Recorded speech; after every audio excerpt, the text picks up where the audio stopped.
Syederalun 3 unit rumah berkonstruksi kayu di Desa Gede Cunda, Kecamatan Muara II, Kota Losmawe, atau tepatnya di depan bekas gedung Cunda Plaza, pada Sabtu 7 Agustus malam sekitar pukul 21.30 ludes terbakar.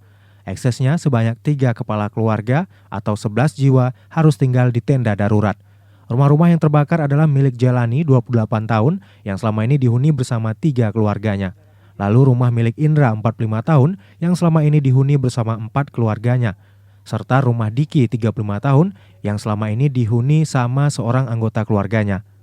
Jailani yang ditemui serambinews.com Selasa 10 Agustus menyebutkan, sampai saat ini pihaknya masih tinggal di tenda darurat. Ia berharap pemerintah Kota Losmawe dan para dermawan agar bisa membantu mereka segera membangun rumah kembali. Apa harapan kita kepada pemerintah kira-kira? Ya, harapan kami sih istilahnya berupa bantuan dana lah Pak untuk bisa membangun rumah kami di sini. Nah, sini untuk makan minggu istilah kami bisa tinggal di sini. Berarti harapan kita segera ada uluran tangan pemerintah sehingga bisa membangun rumah kembali ya. Untuk kebutuhan sembako sejauh ini banyak bantuannya. Alhamdulillah ada Pak dari yang luar istilahnya. Ya, oke. Harap bantuan lainnya yang kita butuhkan saat ini kira-kira apa? Ya, baju-baju anak sekolah Pak, kebutuhan sembako, semen kayak gitu. Okay. Pada Selasa hari ini, Ketua DPRK Losmawe Ismail Amanaf mendatangi para korban kebakaran. Dalam kunjungan tersebut, politisi Partai Aceh ini juga menyerahkan bantuan sembako dan sejumlah uang tunai.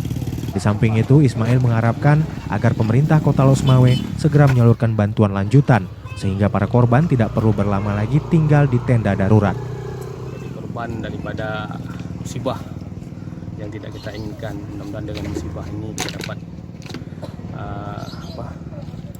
mudah-mudahan dengan musibah ini kita dapat ada hikmahnya di belakang musibah ini. Jadi harapan juga kita kepada pemerintah supaya pemerintah dapat betul-betul mendapat memerhatikan mereka yang ada dampak musibah ini. Dan dengan datangnya Pak Wali kemarin itu, mudah-mudahan segera mungkin mereka harus tidak ada lagi di tenda pengungsi ini.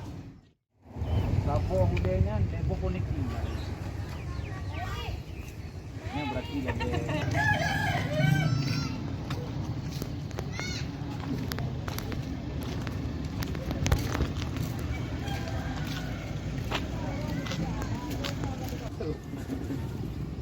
insyaallah guna solusi ya. Yang tu Pak solusi yang lagi apa? Dari Losmawe, Saiful Bahri, Serambi On TV.